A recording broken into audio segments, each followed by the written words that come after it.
लड़की को बस नींद नहीं आ रही थी, इसलिए उसने खिड़की खोलकर थोड़ा ताजी हवा लेने का सोचा, लेकिन जैसे ही उसने बाहर देखा तो वह डर से सन्न रह गई। रात के 3 बजे होने के बावजूद आसमान दिन की तरह चमक रहा था। जब उसने खिड़की पर लगी पट्टियों के बीच से ध्यान से देखा तो दूर कहीं एक अजीब सी सफेद रोशनी दिखाई दी। कुछ ही पलों में वह रोशनी तेजी से फैलने लगी और उसकी चमक इतनी तेज थी कि वह अपनी आंखें तक नहीं खोल पाई। शुरुआत में एना ने इसे कोई खास बात नहीं समझा। उसे लगा कि शायद यह इस इलाके की कोई प्राकृतिक घटना होगी। यही सोचकर वह वापस बिस्तर में जाकर सो गई, लेकिन उसे बिल्कुल अंदाजा नहीं था कि एक भयानक आपदा चुपचाप दुनिया पर टूट चुकी है। अगली सुबह उसका बॉयफ्रेंड जॉन उसे जगाने आया। दोनों हजारों किलोमीटर दूर घूमने के लिए यहाँ आए थे, लेकिन जब वे नाश्ता करने के लिए होटल के रेस्टोरेंट में पहुंचे तो यह देखकर हैरान रह गए कि वहाँ एक भी इंसान मौजूद नहीं था। दोनों ने सोचा कि शायद आज कर्मचारियों की छुट्टी होगी, इसलिए वे बाहर कुछ खाने का फैसला करते हैं। लेकिन जैसे ही वे होटल से बाहर निकलते हैं तो उनके होश उड़ जाते हैं। सुबह के 10:30 बज चुके थे, फिर भी पूरी सड़क सुनसान पड़ी थी। न कोई इंसान दिखाई दे रहा था और न ही कोई गाड़ी चल रही थी। चारों तरफ ऐसा सन्नाटा था जो किसी को भी डरा दे। फिर भी दोनों ने इसे गंभीरता से नहीं लिया। उन्हें लगा कि शायद शहर में कोई बड़ा कार्यक्रम हो रहा होगा और सभी लोग वहीं गए होंगे। लेकिन जैसे जैसे वे आगे बढ़ते गए उन्हें एहसास होने लगा कि मामला कुछ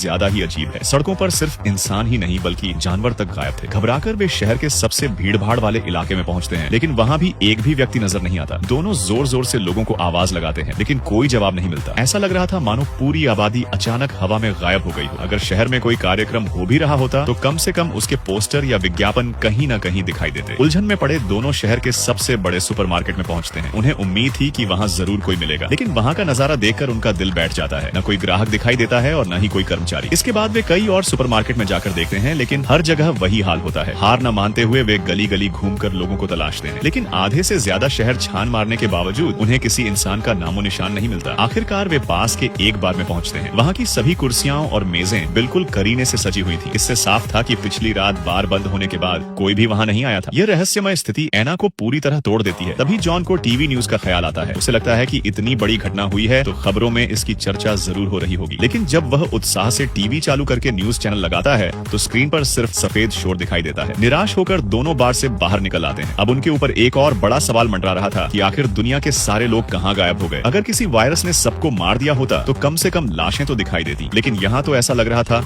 मानो पूरी मानव जाति अचानक अस्तित्व से ही मिट गई हो। मजबूरी में दोनों वापस अपने होटल लौट आते हैं। जॉन तुरंत अपना लैपटॉप खोलता है और इंटरनेट पर जवाब खोजने की कोशिश करता है, लेकिन उसे पता चलता है कि सारी खबरें कल की तारीख पर ही रुकी हुई हैं। दूसरी तरफ एना अमेरिका में रहने वाली अपनी माँ को फोन लगाती है, लेकिन कोई कॉल नहीं उठाता। वह अपने दोस्तों और रिश्तेदारों को मैसेज भी भेजती है, मगर किसी का कोई जवाब नहीं आता। हर मैसेज मानो समुद्र में पत्थर फेंकने जैसा गायब हो जाता है। तभी जॉन के दिमाग में एक आइडिया आता है। वह एना को लेकर तुरंत बाहर निकल पड़ता है। उसका मानना था कि अगर वे शहर की सबसे ऊंची जगह पर पहुंच जाए तो पूरे आइलैंड की स्थिति देख सकेंगे। दोनों पहाड़ की ओर रवाना हो जाते हैं। रास्ते में उन्हें एक कार दिखाई देती है जिसका इंजन अब भी चालू था और खिड़कियां खुली हुई थी, लेकिन ड्राइवर कहीं दिखाई नहीं दे रहा था। इसलिए दोनों बिना देर किए उस कार में बैठ जाते हैं और पहाड़ की चोटी की ओर निकल पड़ते हैं। काफी मशक्कत के बाद जब वे ऊपर पहुंचते हैं तो देखते हैं कि वहां बना पूरा आलीशान विला क्षेत्र भी सुनसान पड़ा है। न कोई इंसान दिखाई देता है और न ही किसी जीवन का कोई निशान। दोनों सोच भी नहीं सकते थे कि छुट्टियां मनाने आए थे और ऐसी रहस्यमयी घटना में फंस जाएंगे। रात होने तक वे थक हार कर होटल लौट आते हैं। एना को लगता है कि शायद वे किसी लंबे और डरावने सपने में फंसे हुए हैं। शायद एक रात की नींद के बाद सब कुछ पहले जैसा हो जाएगा, लेकिन अगली सुबह जब उनकी आंख खुलती है तो कुछ भी नहीं बदलता। दुनिया अब भी उतनी ही सुनसान और खामोश थी। ऊपर से कंप्यूटर नेटवर्क भी बंद हो चुका था, क्योंकि उसकी देखभाल करने वाला कोई नहीं बचा था। अब एना के मन में बस एक ही बात थी कि किसी तरह इस जगह से निकल जाए, लेकिन जॉन भी पूरी तरह बेबस था। फिलहाल उनके पास पेट भरने और जिंदा रहने के अलावा कोई रास्ता नहीं था। इसके बाद दोनों एक सुपरमार्केट पहुंचते हैं। वहां की भरी हुई अलमारियों को देखकर वे बिना पैसे दिए जितना सामान उठा सकते थे उठा लेते हैं। कुछ ही देर में उनकी कई शॉपिंग ट्रॉलियां सामान से भर जाती हैं। जब पुरानी कार में इतना सामान नहीं समाता तो जॉन एक शोरूम से एक शानदार एसयूवी निकाल लाता है, लेकिन इतना सारा सामान होटल के छोटे फ्रिज में रखना संभव नहीं था। इसलिए दोनों शहर की सबसे शानदार और आलीशान हवेली में जाकर रहने लगते हैं। एना ने कभी सपने में भी नहीं सोचा था कि वह इतनी बड़ी लग्जरी हवेली में रहेगी और अमीरों जैसी जिंदगी जी पाएगी। शुरुआत में उसे यह सब अजीब लगता है, लेकिन जब वह अपने बॉयफ्रेंड को उस विशाल घर में मस्ती करते देखती है तो धीरे धीरे वह भी इस नई हकीकत को स्वीकार कर लेती है। फिर दोनों महंगे ब्रांडेड कपड़ों की दुकानों से ढेर सारे कपड़े उठाते हैं। रोजमर्रा के सामान से बैग भर लेते हैं और रात को बार में जाकर खुलकर मजे करते हैं। अब उन्हें लगता था कि पूरी दुनिया उनकी है। दोनों बेफिक्र होकर जिंदगी का आनंद लेने लगते हैं, लेकिन उन्हें नहीं पता था कि यह सपनों जैसी जिंदगी अपने भीतर एक बहुत बड़ा खतरा छिपाए बैठी है। एक दिन वे हमेशा की तरह सुपरमार्केट में सामान लेने पहुंचे। मौज मस्ती में पूरी तरह डूब चुका जॉन शॉपिंग ट्रॉली के अंदर खड़ा होकर उसे रेसिंग कार की तरह घुमाने लगा, लेकिन अचानक ट्रॉली का संतुलन बिगड़ गया और वह जोरदार तरीके से टकरा गई। हादसे में जॉन की बांह पर गहरा कट लग गया। यह देखकर एना बुरी तरह घबरा गई। उसने तुरंत उसकी मरहम पट्टी की और उसे सख्त चेतावनी दी कि वह दोबारा ऐसी हरकत कभी न करे। एना ने कहा कि शायद अब दुनिया में उनके अलावा कोई इंसान बचा ही नहीं है। अगर चोट गंभीर हो गई या उसमें संक्रमण फैल गया तो उनका इलाज करने के लिए कोई डॉक्टर भी नहीं होगा। लेकिन जॉन को लगा कि एना बेवजह बात को बढ़ा रही है। उसके मुताबिक ये सिर्फ थोड़ा सा मनोरंजन था और इसमें इतना परेशान होने वाली कोई बात नहीं थी। इसी बात को लेकर दोनों के बीच जोरदार बहस हो गई। हालांकि बाद में शांत होने पर जॉन को अपनी गलती का एहसास हुआ। वह फूलों का गुलदस्ता लेकर एना के पास पहुंचा और माफी मांगी। उसने वादा किया कि आगे से वह ज्यादा सावधानी बरतेगा और बिना सोचे समझे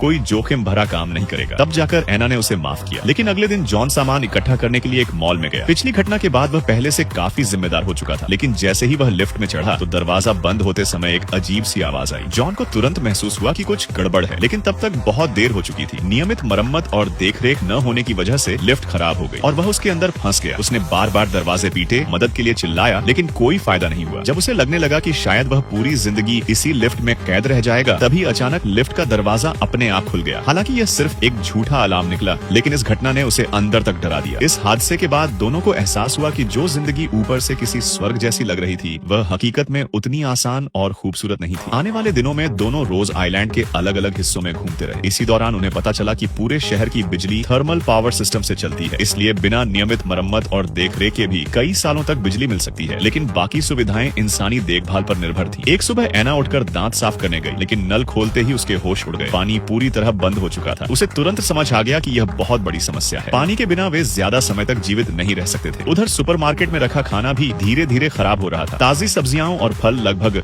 खत्म हो चुके थे। अगर वे लंबे समय तक सिर्फ जमे हुए पैकेट वाले खाने पर निर्भर रहते तो उनकी सेहत पर बुरा असर पड़ना तय था। जीवित रहने का कोई रास्ता खोजने के लिए दोनों कार लेकर शहर से दूर निकल पड़े। पूरा दिन भटकने के बावजूद उन्हें सिर्फ एक क्रैश हुआ विमान का मलबा मिला। शाम ढलने लगी थी, इसलिए मजबूरी में उन्होंने उसी विमान के अंदर रात बिताने का फैसला किया। अगली सुबह शहर लौटने के बाद जॉन ने तय किया कि अब हाथ पर हाथ धरे बैठने से कुछ नहीं होगा। वह सीधे सुपरमार्केट गया और वहां से कई तरह के पाइप इकट्ठा किए। फिर अपनी भौतिकी की जानकारी का इस्तेमाल करके जॉन ने पानी निकालने और खींचने का एक जुगाड़ू उपकरण बनाया। जॉन का मानना था कि अगर वे कुछ सब्जियां उगाना शुरू कर दें तो खाने की समस्या काफी हद तक हल हो सकती है। उसे पूरा यकीन था कि हालात धीरे धीरे बेहतर हो जाएंगे। एक दिन घूमते घूमते दोनों एक फूलों की दुकान में पहुंचे, लेकिन अंदर का नजारा देखकर उनका दिल बैठ गया। फर्श पर सूखे पत्ते बिखरे पड़े थे और सारे पौधे मुरझाकर मर चुके थे। ये नजारा देखकर एना फिर से उदास हो गई। उसे लगा कि शायद एक दिन उनका हाल भी इन सूखे पौधों जैसा ही हो जाएगा। फिर भी हार न मानते हुए दोनों ने आगे तलाश जारी रखी। इस बार वे पहले से भी ज्यादा सुनसान और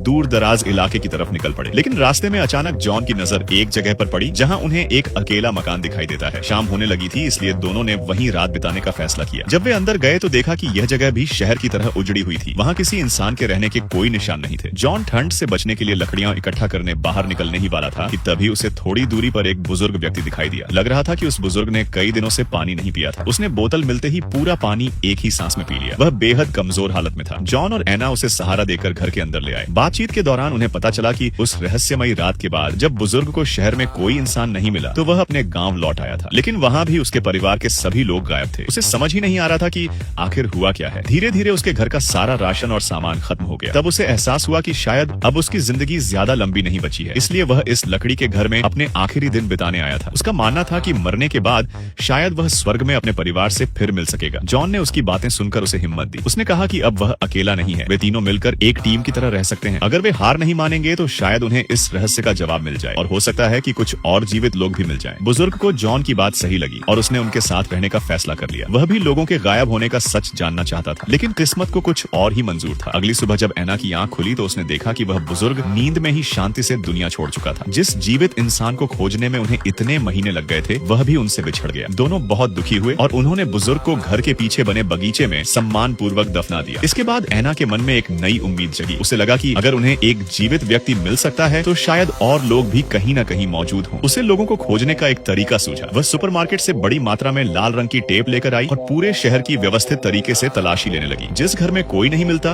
उसके दरवाजे पर वह लाल टेप लगाकर निशान बना देती ताकि दोबारा उसी जगह समय बर्बाद न हो। लगातार एक हफ्ते तक शहर के कोने कोने की तलाश करने के बाद उसे एक कड़वी सच्चाई का सामना करना पड़ा। शायद सचमुच पूरी दुनिया में सिर्फ वही दोनों बचे थे। समय बीता गया और देखते ही देखते कई महीने गुजर गए। एक दिन एना पुरानी तस्वीरें देख रही थी। उन तस्वीरों को देखकर उसके परिवार की यादें ताजा हो गईं। उसके दिल में गहरा खालीपन भर गया। वह हर पल अपने प्रियजनों को याद करती रहती थी। अब उसके भीतर उम्मीद लगभग खत्म हो चुकी थी। अगली सुबह जब जॉन की नींद खुली तो उसे मेज पर कुछ तस्वीरें रखी मिली। वह उन्हें यूं ही देखने लगा, लेकिन थोड़ी देर बाद उसे कुछ अजीब महसूस हुआ। तस्वीरों में एना का चेहरा धीरे धीरे बदलता दिखाई दे रहा था। शुरुआती तस्वीरों में वह मुस्कुरा रही थी, लेकिन बाद की तस्वीरों में उसकी उदासी साफ दिखाई दे रही थी। जॉन को तुरंत चिंता हुई। वह फौरन कार लेकर एना को खोजने निकल पड़ा। उसने शहर का बड़ा हिस्सा छान मारा, लेकिन उसका कहीं पता नहीं चला। तभी उसे वह गर्म पानी का झरना याद आया, जहाँ एना अक्सर जाया करती थी। वह पूरी रफ्तार से वहाँ पहुंचा। जैसे ही उसने वहाँ एना की कार देखी तो उसका दिल बैठ गया। वह भागते हुए झरने तक पहुंचा, लेकिन वहाँ जो उसने देखा उससे उसकी दुनिया ही टूट गई। एना पानी में बिना किसी हरकत के तैर रही थी। जॉन तुरंत पानी में कूद गया और उसे बाहर निकालने की कोशिश की, लेकिन तब तक बहुत देर हो चुकी थी। एना अब इस दुनिया में नहीं रही थी। अब जॉन पूरी तरह अकेला रह गया था। अपनी प्रेमिका को खोने के बाद उसके भीतर जीने की इच्छा भी खत्म हो गई। निराशा में डूबकर उसने भी अपनी जिंदगी खत्म करने की कोशिश की, लेकिन पानी में डूबते समय होने वाली घुटन और जीवित रहने की स्वाभाविक इच्छा ने उसे ऐसा करने से रोक दिया। आखिरकार वह किसी तरह बाहर निकल आया। इसके बाद उसने एना के निर्जीव शरीर को उठाया और उसे हरी घास के बीच लिटा दिया, मानो उसे प्रकृति की गोद में सुला रहा हो। अब उसके सामने सिर्फ एक ही सच्चाई बची थी कि एक ऐसी दुनिया जहाँ वह पूरी तरह अकेला था।